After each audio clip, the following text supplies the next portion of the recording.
ಮದುವೆಯ ನಂತರ ಎಲ್ಲ ಸಂಬಂಧಗಳು ಕೂಡ ಲಾಭ ನಷ್ಟದ ಲೆಕ್ಕಾಚಾರವೇ. ರಸ್ತೆ ಪಕ್ಕದಲ್ಲಿ ಒಂದು ಮಗುವೊಂದು ಕಲ್ಲಂಗಡಿ ಹಣ್ಣನ್ನ ಮಾರ್ತಿತ್ತು.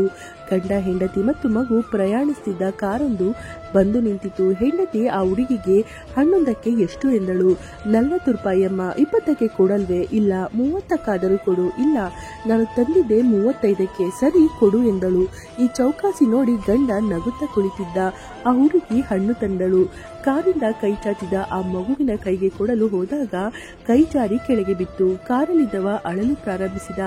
ಮತ್ತೆ ಓಡಿ ಹೋಗಿ ಆ ಹುಡುಗಿ ಮತ್ತೊಂದು ತಂದು ಜಾಗರೂಕತೆಯಿಂದ ಕೊಟ್ಟಳು. ಹೆಂಡತಿ ಆ ಹಣ್ಣು ಮಾರುವ ಹುಡುಗಿಗೆ 80 ರೂಪಾಯಿ ಕೊಟ್ಟಳು.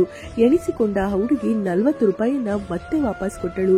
ಚೌಕಾಸಿ ಮಾಡಿದ ಆ ಮಹಿಳೆ ಒತ್ತಾಯ ಮಾಡಿ ಕೊಡಲು ಪ್ರಯತ್ನಿಸಿದಳು.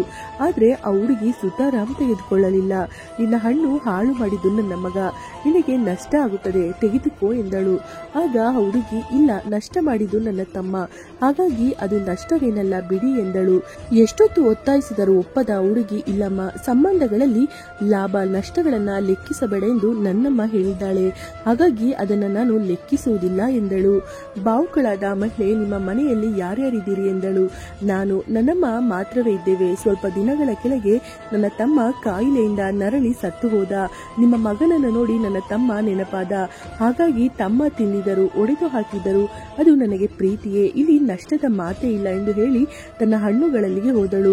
ಒಂದು ಹಣ್ಣಿಗೆ ಚೌಕಾಸಿ ಮಾಡ್ತಿದ್ದ ಆ ಮಹಿಳೆ ಕಾರಿಂದ ಇಳಿದು ಹೋಗಿ ತನ್ನ ಪರ್ಸ್ನಲ್ಲಿದ್ದ ಚಿನ್ನದ ಬಳೆಗಳನ್ನ ಆ ಹುಡುಗಿಗೆ ಕೊಟ್ಟಳು. ಆ ಹುಡುಗಿ ಆಶ್ಚರ್ಯದಿಂದ, ಇವು ನನಗೇಕೆ, ಬೇಡ ಎಂದಳು. ಆಗ ಮಹಿಳೆ, ಬೇಡ ಎನ್ಬೇಡ, ತೆಗೆದುಕೋ, ಇವುಗಳನ್ನ ನಾನು ಬೇರೆ ಯಾರಿಗೋ ಕೊಡುತ್ತಿಲ್ಲ, ನನ್ನ ಮಗಳಿಗೆ ಕೊಡುತ್ತಿದ್ದೇನೆ ಎಂದಳು.